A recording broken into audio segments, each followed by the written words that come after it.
혈액이 정체되어 있지 않도록 해주시는 거, 이 수술 후에 있을 수 있는 합병증에 관한 내용, 그 합병증 예방하는 방법 한번 살펴봤고요.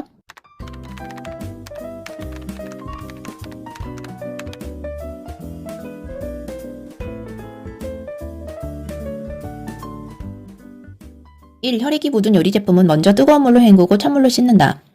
혈액이나 점액이 묻어있을 경우에는 먼저 찬물로 헹구고 더운 물로 씻어주시면 되고요. 이 부정맥이 있는 성인 환자의 맥박은 경동맥으로 측정한다. 부정맥이 있는 환자에게서는 경동맥이 아니라 심첨 맥박을 통해서 맥박을 측정하셔야 하죠. 여기서 말하는 심첨은 좌측, 중앙, 쇄골선과 5번째 늑간이 만나는 지점을 말하기 때문에 이 심천 부위를 잘 기억하셔가지고 1분간 청진기를 통해서 측정하셔야 한다는 거죠. 3. 혈압 측정 시 커프의 공기는 1초에 5에서 10ml Hg 속도로 뺀다. 혈압 측정 시 커프의 공기는 1초에 2에서 3ml Hg 속도로 빼주셔야지 수축기압의 소리를 들을 수가 있죠. 4. 코에관 영양 공급 시 영양액은 분당 20cc 이상 주입되지 않도록 한다. 코에관 영양 공급 시 너무 빠른 속도로 들어가게 될 경우에 설사를 유발할 수 있기 때문에 분당 50cc 이상 주입되지 않도록 하셔야 된다는 거 기억해 주세요. 5. 섭취량과 배설량 측정 시 가글액은 배설량에 포함시킨다. 섭취량과 배설량에 대한 내용에서는 각각 해당되는 내용에 대해서 기억하셔야 되는데 가글액의 경우에는 배설량에 포함시키면 안 되죠. 6. 유치도간 환자의 소변 배액주머니는 방광과 같은 높이에 둔다. 유치도간을 가지고 있는 환자에게서 소변 배액주머니는 요로 감염을 예방하기 위해서 위치 굉장히 중요한데요. 방광보다 낮게 유지해 주셔야 되죠. 7. 외과적 손씻기는 팔꿈치에서 손가락 끝 방향으로 씻는다. 내과적인 손씻기와 외과적인 손씻기를 비교하셔야 되는데 지금처럼 외과적인 손씻기는 손이 항상 팔꿈치보다 위를 향하게 하고 있어야 되고 씻거나 닦을 경우에도 항상 손에서 팔꿈치 쪽으로 닦아주셔야 된다는 거죠. 손의 위치는 항상 위를 향하고 있어야 되지만 씻거나 닦을 경우에는 방향이 손에서 팔꿈치 방향으로 씻어주시고 닦아주셔야 된다는 거 꼭 기억해 주세요. 8. 장기간 앙화이로 누워있는 환자에게 욕장이 발생하는 부위는 전두골이다. 누워있는 환자에게서 욕장이 잘 생기는 부위를 말하자면 청골이 될 수 있겠죠. 다른 말로 엉치뼈라고도 하고요. 그래서 이 청골 부위가 발적 있다고 했을 경우에 욕창 1단계라고 보시고 체위 변경을 해주시던지 혹은 등 마사지를 하시는 걸 금하셔야 했었죠. 욕창은 시험에서 잘 나오는 키워드이기 때문에 꼭 기억해 주시고요. 9. 붕대를 감을 때 상처 위에 매듭을 묶는다. 우선 붕대를 감을 때는 절대 상처 위에서 마무리 지어서는 안 되고요. 이런 붕대를 감는 방법에 있어서 말초에서 중심 쪽으로 붕대를 감아줘야 한다는 내용도 같이 기억해 주시면 좋으세요. 10. 통목욕 시 물을 가득 받고 창문을 열어둔다. 통목욕을 할 경우에 물을 가득 받게 되면 물이 넘치고 환자의 목 위로 물이 올라올 수 있겠죠. 그렇기 때문에 가득 받지 않고 3분의 1에서 2분의 1 정도 물 받아주시고요. 창문은 추위를 느낄 수 있기 때문에 열어두지 않죠. 이런 통목욕의 경우에는 나올 때 낙상이 되지 않도록 미끄럼 방지 매트 깔아주셔야 되고요. 그리고 혼자 통에 들어가서 응급적인 상황이 생겼을 때를 대비해서 절대 문을 안에서 잠그지 않도록 하셔야 되죠. 이 내용 또한 같이 기억해 주시면 도움이 되세요. 11. 입안을 닦아낼 때 혀 안쪽에서 깊숙이 닦는다. 우리가 구강관호를 하게 될 경우에 입안을 닦게 되는데 이때 혀 안쪽까지 깊숙이 닦을 경우에는 구토를 유발할 수 있기 때문에 혀 안쪽까지 깊숙이 닦지 않도록 해주셔야 되고요. 12. 여성의 회음부 위생을 위해서 수건은 같은 면을 이용하여 닦아준다.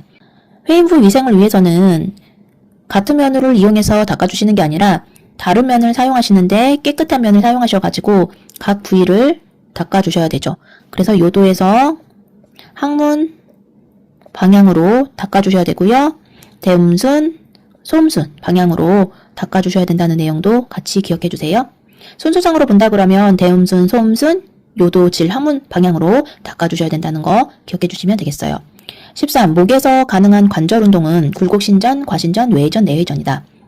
목에서 할 수 있는 관절 운동은 굴곡신전, 과신전은 가능하지만 외회전과 내회전은 불가능하죠.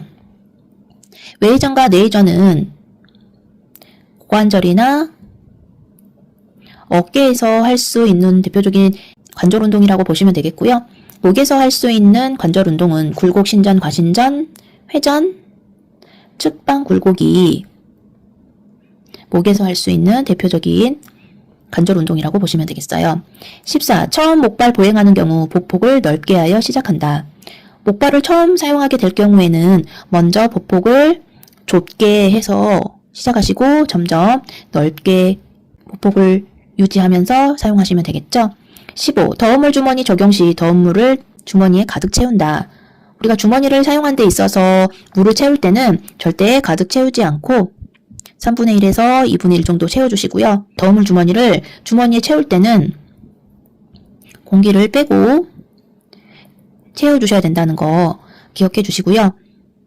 나중에 다 사용하고 보관할 경우에는 공기를 채운 상태에서 보관하셔야 된다는 것도 비교해서 같이 기억해 주시면 좋으세요. 16. 수술 후 발생할 수 있는 혈전 정맥염을 예방하기 위해 침상 안정하도록 한다. 수술 후에 올 수 있는 대표적인 순환계 합병증에 대한 내용이었는데요. 바로 혈전 정맥염이라는 거죠. 이런 혈전 정맥염을 예방하기 위해서는 첫 번째, 조기 이상을 하시는 게 가장 좋고요. 빠른 시일 내에 몸을 움직여서 운동하시는 거 좋고요. 두 번째는 침상에서라도 다리 운동 하시는 거 혈전 정맥염 예방하시는 데 좋고요. 그리고 세 번째, 탄력 스타킹을 착용하셔가지고 혈액이 정체되어 있지 않도록 해주시는 거, 이 수술 후에 있을 수 있는 합병증에 관한 내용, 그 합병증 예방하는 방법 한번 살펴봤고요. 17. 기관지경 검사 후 가스가 나올 때까지 금식하게 한다. 기관지경 검사는 검사 전 4시간 금식을 해야 하는 검사이기도 하지만 검사 후에는 국의 반사가 나타날 때까지 금식하셔야 된다는 거 같이 기억을 해주시면 되겠어요. 18. 체열 전 팔을 심장보다 높여준다. 심장보다 높여줘야 할 경우에는 출혈이 있거나 부종이 있을 경우에는 심장보다 높여주셔야 되는데 지금처럼 체열 전에는 심장보다 낮게 유지해서 혈액이 우려될 수 있도록 하시는 것이 중요해요. 그래서 체열하는 데 도움이 되게끔 해주시는 게 좋고요. 19. 자동 심장 충격기 사용 시 심장 리듬 분석 중에 가슴 압박을 지속한다. 자동 심장 충격기를 사용한 데 있어서 가슴 압박을 계속적으로 지속적으로 해야 되는 경우는 충전할 경우 계속 지속해 주셔야 되는데 지금처럼 심장 리듬 분석을 해야 될 경우에는 가슴 압박을 중지하셔야 된다는 거죠. 계속 압박을 해야 되는 경우와 중지해야 되는 경우 비교를 꼭 해주시면 좋은데요. 문제상에서는 심장 리듬 분석을 해야 하는 경우이기 때문에 가슴 압박은 중지해 주셔야 돼요. 감전의 위험이 있기 때문에요. 하지만 그 자동 심장 충격기를 사용하는 데 있어서 충전을 해야 될 경우에는 가슴 압박을 계속 하셔야 된다는 거, 이것도 같이 기억 꼭 해주세요. 20번, 환자가 누워있는 상태에서 혼입을 교환하는 침대는 개방 침대이다. 우리가 침대를 준비하는 과정에서 지금처럼 누워있는 상태에서 시트 교환을 해주는 경우는 사용 중 침대를 말하죠. 하지만 개방 침대의 경우에는 환자가 검사를 받으러 가거나 아니면 수술을 받으러 가야 될 경우 잠시 자리를 비워야 되는 경우가 있었죠. 그걸 개방 침대라고 하고요. 문제상에서는 환자가 누워있는 상태에서 혼이불을 교환하는 경우라고 했기 때문에 이건 사용 중 침대라고 보시면 되겠어요.